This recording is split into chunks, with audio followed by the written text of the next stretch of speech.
Pour 10 bourgeois qui pompent l'eau du lac, vous n'allez pas faire ça ce coup-là. La dernière fois, vous avez failli nous tuer pour un cratère. Et là, vous allez sortir tous ces engins-là pour un bout de tuyau. Parce qu'il y a de petits camarades qui sont allés se rafraîchir. Parce qu'on ne peut pas se baigner dans le lac. Parce qu'il y a de la cyanobactérie. Vous allez vraiment faire ça? On va appeler les préfets, on va faire en sorte que ça se passe autrement. Mais si on vous demande d'intervenir, soyez des humains, soyez justes. C'est un tuyau. Et vous pensez bien qu'on ne va pas lâcher nos 10 camarades parce qu'ils sont allés s'arroser sur un golf?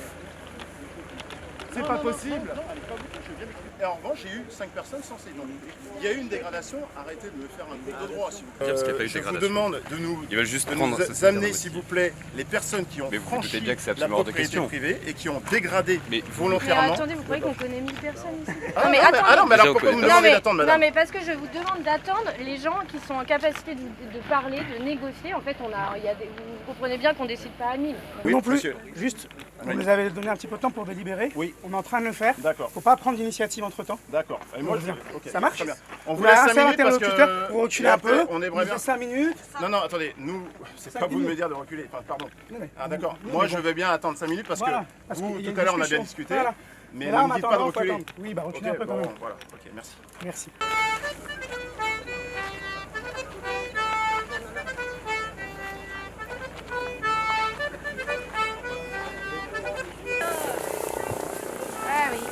Après, ça va être nous les violents.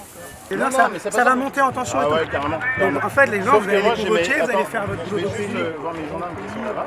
Ils ont vu. Ils sont dessus. L'hélicoptère et le drone est dessus. Donc on va aller juste les interpeller. Là, si vous les interpellez, ça va partir en vrille. Allô? Ce que je vous invite, ce qu'on va faire, c'est que moi je vous laisser repartir, je vais vous remettre le convoi de sécurisation, ok? Et on fera comme ça. Moi je vous écoute, ok? On fera comme ça. Plus tard. C'est bon? Ça marche. Ça vous va? Allez, bonne randonnée. La reconocí, no existe mujer igual y si la hay yo no la vi. Voy a andar loco por ti, ni postureo de gimnasio, ni cara con pedigree, ayuda a hacerlo a no me. Tous ensemble pour lutter, on va tout démonter, fantastique, hyper musique.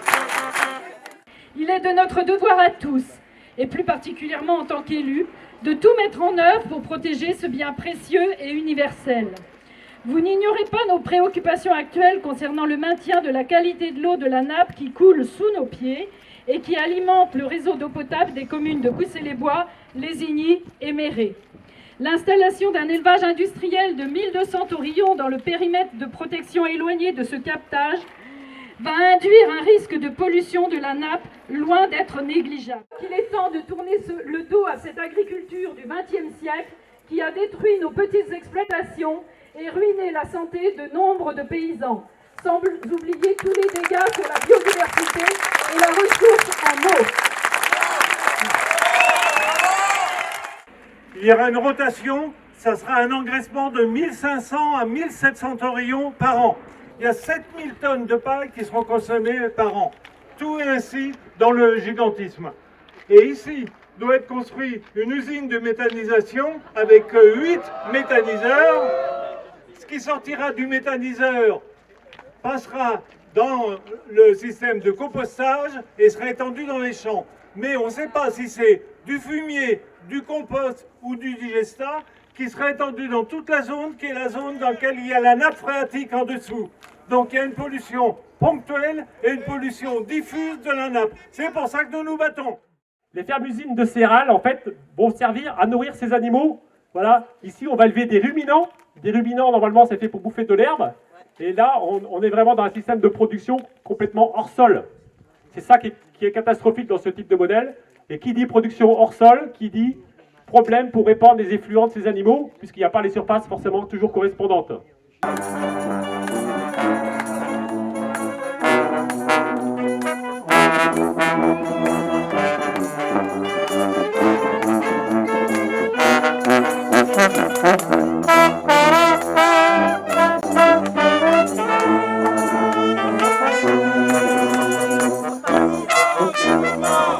Du mouvement social, du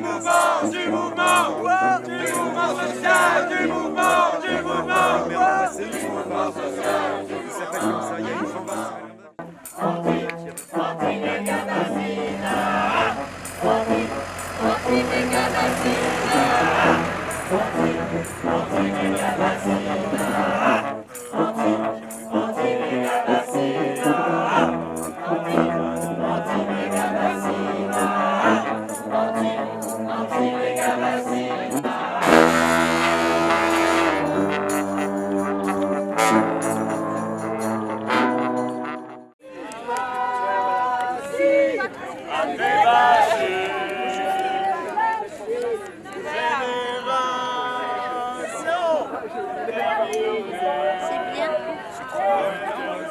Pas de venir engueuler l'automobiliste, ils ont le droit d'être frustrés. C'est de la frustration, elle est légitime leur frustration.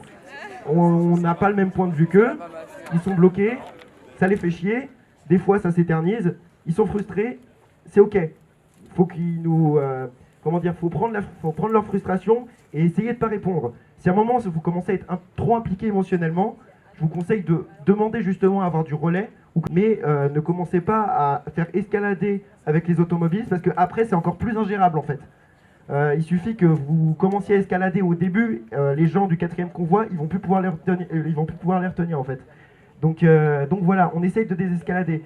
L'idée c'est de surtout pas critiquer leur posture, c'est d'expliquer purement factuellement les faits et leur dire qu'on peut pas les laisser passer pour des raisons de sécurité. Vivre sur notre planète, c'est risqué, risqué, risqué. Vivre sur notre planète, c'est risqué comme tout. Monsanto et Bayer, Total et les GAFA. Monsanto et Bayer, Total et les GAFA. On se repeint en vert pour avoir l'air sympa. Le capitalisme, c'est pas vert, pas vert, pas vert. Le capitalisme, c'est pas vert du tout. Ils voudraient nous faire croire qu'ils ne pollueront plus. Ils voudraient nous faire croire qu'ils ne pollueront plus. Ce n'est qu'un mot bobard, comme on en a tant vu. Le capitalisme, c'est pas vert, pas vert, pas vert. Le capitalisme,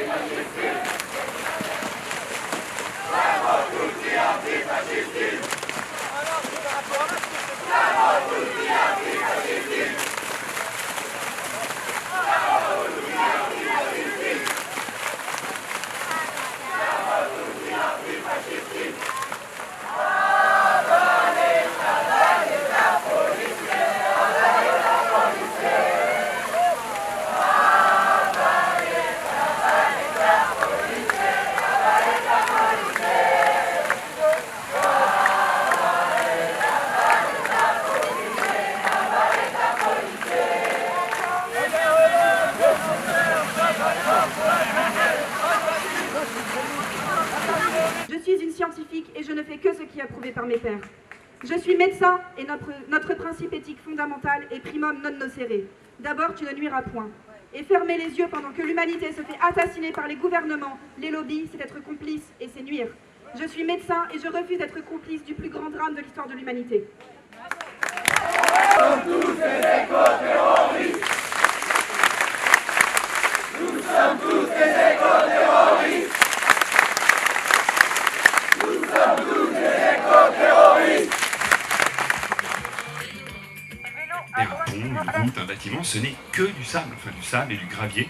C'est directement cette matière qui est extraite de la rivière pendant 40 ans. On considère qu'en 40 ans, on a tiré l'équivalent, alors entre 600 et 700 ans d'apport de la rivière. Jamais rien ne sert qu'une seule fois. Et donc effectivement, il s'agit de digérer la montagne, mais il s'agit aussi de proposer dans le fond de la rivière un substrat qui va filtrer l'eau. Et à fur et à mesure qu'on s'éloigne de la source, on va avoir une station d'épuration de plus en plus performante qui se met en place. Parce que oui, la rivière, c'est aussi l'accès à l'eau potable. Et donc il faut que l'eau soit potable de la source à l'estuaire. Et pour ça, on a une évolution du substrat comme ça qui va devenir de plus en plus performant. L'argile étant ce filtre le plus fin et donc le plus performant qu'on ait.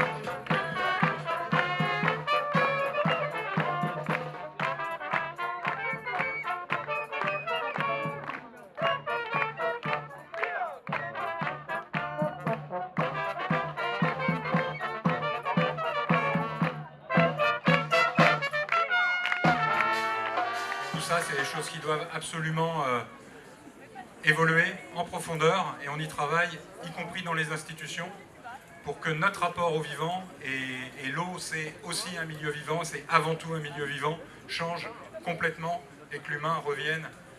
On parle d'eau, on parle d'humidité, moi je vais vous parler d'humilité à sa place, sinon c'est notre avenir, ne serait-ce qu'entre humains qui évidemment est mis en cause. Et merci à tous d'être ici. Je voudrais déjà témoigner à quel point ça fait chaud au cœur quand on voit la société qui se déplace comme ça. Et quand on voit tout ça, quand on voit le peuple qui se soulève et qui marche ensemble dans la joie pour dire on n'en voudra pas et nous on veut du commun. Arrêtons de privatiser les ressources et partageons et vivons ensemble. Ça fait du bien. On a besoin de se battre pour une gouvernance partagée de l'eau. Et je vous remercie d'être là pour demander cette gouvernance et pour interpeller les gens. Moi, j'ai assisté à des réunions où, oui, on a l'impression que la FNSEA et la Chambre d'agriculture, qui en réalité est la FNSEA, décident seuls au détriment de tout le monde. Et je pense que tous les agriculteurs doivent avoir leur mot à dire, tous les habitants aussi qui payent l'eau et sa dépollution.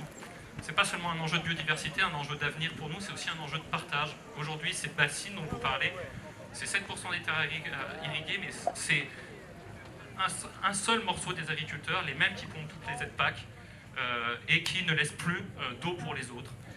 Alors bravo pour cette joyeuse vitalité. Les sujets défendus et mis en lumière par votre convoi, tout au long du convoi que j'ai pu suivre, en fait, sont d'une très grande importance tous. Le sujet de l'eau préoccupe notre ville au plus haut point. Et l'été dernier, la ville de Blois a frôlé la rupture d'approvisionnement. Obstacle à gauche. Pas facile, à Sainte-Soline. La guerre de l'eau a commencé, on se battra. Tirez à droite. Pas facile. Tirez à droite, attention. Tirez à droite. À Valbéton, eh bien, on mène la lutte ici. Perre, c'est une petite commune de 6000 habitants qui est en sortie d'autoroute. Et il y a, allez, on va dire une vingtaine d'années, c'était une mairie, collectivité de droite, qui s'est dit tiens, comment on va créer de l'emploi et faire plein de fric? Eh ben, on va racheter toutes les terres agricoles et les revendre à des promoteurs logisticiens. Plusieurs plateformes logistiques qui ont été construites, une petite dizaine, à peu près une centaine d'hectares d'artificialisation des sols. La plupart des plateformes que vous voyez derrière, en fait, ce qui est intéressant, c'est qu'elles sont vides. Là, vous avez un bâtiment qui fait quasiment 800 mètres de long. Il y en a un autre de l'autre côté, donc c'est doublé encore. Et sur ces deux-là, il y en a un qui est à moitié vide, il y a plusieurs cellules, elles sont pas toutes louées. Et ben, c'est pas assez rentable pour les promoteurs. Ce qu'ils font, c'est qu'ils rachètent les nouvelles terres. Et aujourd'hui, c'est 6 projets de plateforme logistique à mer supplémentaires, sachant que sur ces 6 projets, il y en a 2 où c'est plusieurs plateformes. Les plateformes logistiques ont besoin de routes. Et à partir du moment où on construit des routes, on peut se permettre de construire des plateformes logistiques, d'accaparer des terres, et puis au final de construire, de prolonger l'étalement urbain. On commence à avoir des victoires locales, donc c'est assez enthousiaste, même si elles sont provisoires, mais déjà on impacte concrètement le business logisticien, puisque le président de la communauté de communes a annoncé que autrefois il fallait 3 ans pour mettre à terme un projet de plateforme logistique. Déjà aujourd'hui il tape sur 6 ans. Donc on a fait doubler le temps qu'il faut. Donc il y a eu pas mal de réponses à l'enquête publique cette fois-ci. Le commissaire enquêteur a fini par émettre un avis négatif. Le maire a fini par lâcher l'affaire sur le premier entrepôt. Sauf qu'il est revenu par derrière, poussé par la présidente de la communauté de communes, avec un nouveau projet qui est quasiment le même. Donc c'est cette histoire de déni de démocratie. Cette fois-ci, il n'y a pas eu de réunion publique. Et il se trouve qu'il y a 2-3 jours, la commissaire enquêtrice, qui est la sœur du précédent commissaire enquêteur, vient d'émettre un avis favorable.